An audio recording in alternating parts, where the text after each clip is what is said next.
조갑제 TV 시청자 여러분 안녕하십니까? 2021년 1월 11일 오후 1시 반입니다. 낸시 펠로시 하원 의장은 이분이 연세가 좀 드신 분인데도 이 행동이 매우 빠릅니다. 지난 1월 6일에 있었던 미 의사당 점거 사건 직후부터 아주 강경론을 주도하고 있습니다. 드디어 방침을 이렇게 정했습니다. 하원 의원들, 특히 그 하원 민주당 의원들에게 보낸 편지를 통해서 이렇게 이야기를 합니다. 마이크 펜스 부통령에게 24시간의 시간을 두고 최후 통첩을 보내겠다. 그 내용은 뭐냐? 수정헌법 제25조에 따라서 도널드 트럼프 대통령을 직무정지시켜라. 만약 여기에 응하지 않으면은 어떻게 하느냐? 바로 탄핵에 들어가겠다 하는 요지의 최후 통첩을 하겠다는 겁니다. 그러면서 이 최후 통첩 결의안을 통과시키려고 한다. 만장일치로 한다는 겁니다. 만장일치로. 공화당도 여기 참여하라. 그러나 지금 의석분포로는 하원에서 근소한 차이로 지금 민주당이 다수당인 것은 사실이지만은 하원 공화당 의원 중에서 트럼프를 아직도 지지하는 사람들이 적지 않으므로 만장일치는 좀 어려울 것 같습니다. 뭐 통과는 틀림없습니다. 자, 이게 통과가 되면 결의안입니다. 이게 무슨 명령문은 아니에요. 다만 이 결의안에 힘이 실리는 거죠. 그러면 펜스는 그걸 거부를 하든지 받아들이든지 둘 중에 하나인데 현재로는 거부할 가능성이 조금 높다고 합니다. 그런데 수정헌법 제25조는 케네디 대통령 암살된 이후에 이런 일이 일어나면 앞으로 어떻게 되겠느냐 해가지고 대통령이 유고 상태에 있을 때 어떻게 정권을 승계하느냐, 인수인계를 어떻게 하느냐에 대한 규정입니다. 거기서 핵심되는 게 대통령의 직무가 불가능하다. 총을 맞든지 아니면은 지금 중병으로 병원에 갑자기 입원을 했다든지 아니면 갑자기 사람이 이상해졌다든지 이번처럼 무슨 짓을 할지 모르겠다 라고 판단이 되면은 부통령이 주재를 합니다. 해가지고 강요회의를 열어가지고 과반수 찬성으로 직무정지를 시키는 겁니다. 직무정지를 시키고 만약 이때에 그 대통령이 트럼프 대통령이 거기에 이의를 제기를 하면은 이의를 의회에 제기를 합니다. 의회는 즉시 상하원 합동회의를 열어가지고 3분의 2의 결의로 직무정지를 기정사실화할 수가 있습니다. 3분의 2 결의가 있어야 됩니다. 그럼 부통령이 트럼프가 가만히 있을까요? 트럼프가 이의를 제기를 하든지 아니면은 사임할 가능성이 둘 중에 하나가 있겠죠. 사임을 선택할 가능성도 없지 않습니다. 그런데 이 낸시 펠로시 미 하원 의장은 왜 이렇게 긴급한 조치가 필요하느냐에 대해서 트럼프의 존재 자체가 위험천만한 위협 요인이다. 특히 미국의 헌법과 민주주의에 대한 명백한 그리고 긴급한 위협 요인이므로 긴급한 조치가 있어야 된다.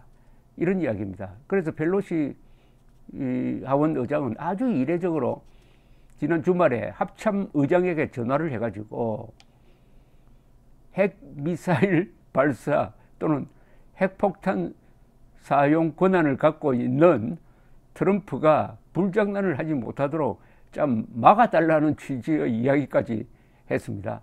이게 과연 헌법적으로 이게 옳은 이야기냐 하는 데 대해서는 아마 이견이 있을 것입니다. 군대에서는 별로 기분 좋게 생각하지 않을 겁니다. 트럼프가 그래도 미군 최고사령관이고 군 통수권자이거든요.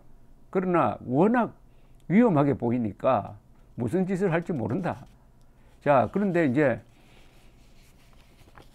펜스가 거부하면은 탄핵안을 하원에서 이번 주에 통과시키게 됩니다. 그건 뭐 간단합니다.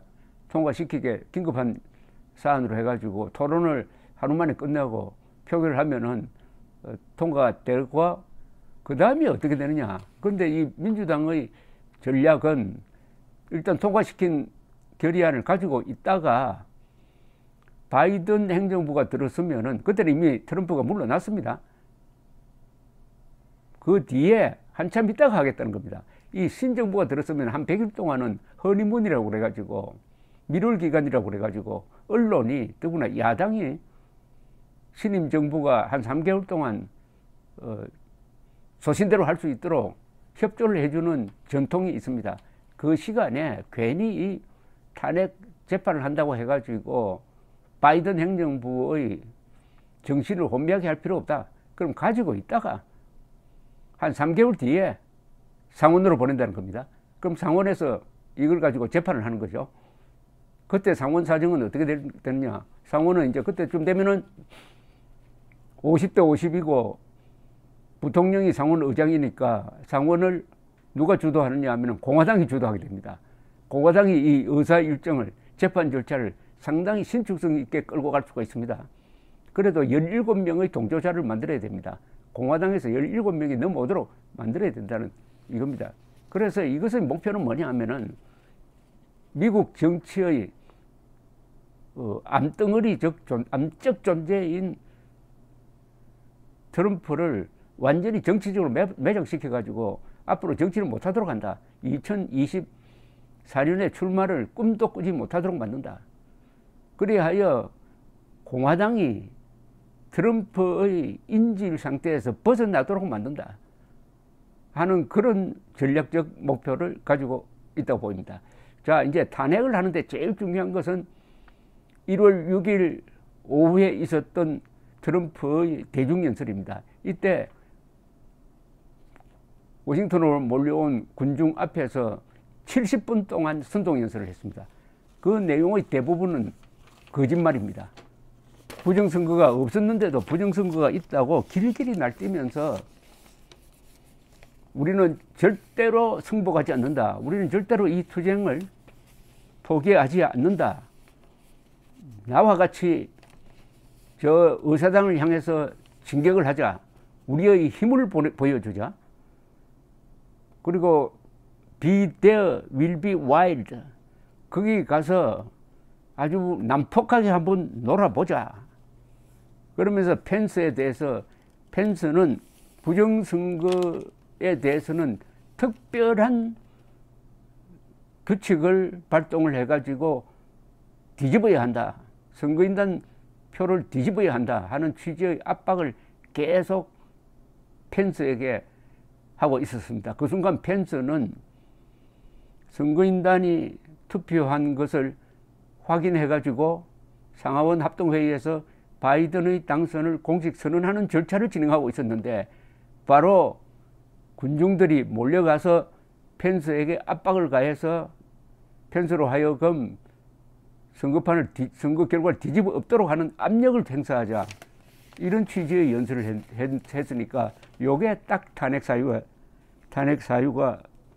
되고 말았습니다. 더구나 이 연설에서 보면은 트럼프는 단순하게 부정선거에 항의하자는 게 아닙니다. 부정선거에 항의하자는 것이 아니라 낙선한 자기가 당선자가 되도록 만들어 달라는 겁니다. 낙선한 사람이 당선자가 되도록 만들어 달라고 하기 위해서 대중의 폭력을 동원한 거죠. 이건 명백한 내란 선동입니다. 이건 쿠데타, 실패한 쿠데타라고 지금 이야기하고 있는데, 그걸 인슬렉션, 시디션, 쿠, 리벨리언 뭐 이런 여러 가지 표현을 쓰고 있는데, 인슬렉션이라는 말을 많이 쓰고 있습니다. 그러니까 탄핵안의 첫 문장은 트럼프 대통령이 군중을 선동을 해가지고 헌법 절차를 중단시켜서 이 헌법을 훼손하고 해서 민주주의에 크나큰 위해를 가한 내란 선동죄를 저질렀으므로 즉시 탄핵해야 한다 하는 문장이 맨 처음 시작될 것으로 보입니다. Insurrection incited by President Trump, 이렇게 되는 거죠. 트럼프에 의하여 선동된 반란 또는 내란이므로 탄핵되어야 한다. 미국 정치가 어떻게 이렇게 여기까지 왔습니까? 미국이 지금 필리핀, 과거의 필리핀입니다. 과거의 필리핀처럼, 과거의 우크라이나처럼, 과거의 어떤 독재국가처럼 이런 처지가 되어버렸습니다. 그러나 헌법의 힘으로 그것을 바로잡고 있는 과정이라고 보면 되겠습니다. 음모론이 얼마나 위험하냐 하는 걸 잘 보여주고 있습니다. 지금 이 상황인데도 미국 사람들 중에서 한 30~40%가 주로 공화당 지지자들이겠지만 이번 선거가 부정선거였다고 믿고 있습니다. 사실은 뭐냐? 역사상 가장 큰 규모의 선거에서 가장 공정한 선거였습니다. 그런데 대통령이 선동하니까 이런 가장 공정한 선거를 부정선거로 만드는 데 성공한 겁니다. 그 수단이 됐던 게 바로 트위터, SNS, 유튜브, 그런 이 수족이, 선전, 수족이 됐던 걸 이제 아마존이라든지 이 페이스북 그리고 트위터에서 각각 하나하나 이제 봉쇄해 들어가고 있습니다. 이빨과 발톱을 지금 빼는 거죠. 그리고 수사를 통해서는 이 행동대로 잡아넣는, 수족을 자르는, 그래야 트럼프를 우리에 가두는, 그러면서 최종적으로는 트럼프와 같은 이런 선동가가 다시는 나오지 않도록 탄핵을 통해서 역사적 기록으로 확실하게 하겠다는 이런 어떻게 보면 집단 의지, 미국이란 나라의 집단 의지의 표현인 것처럼 보입니다. 감사합니다.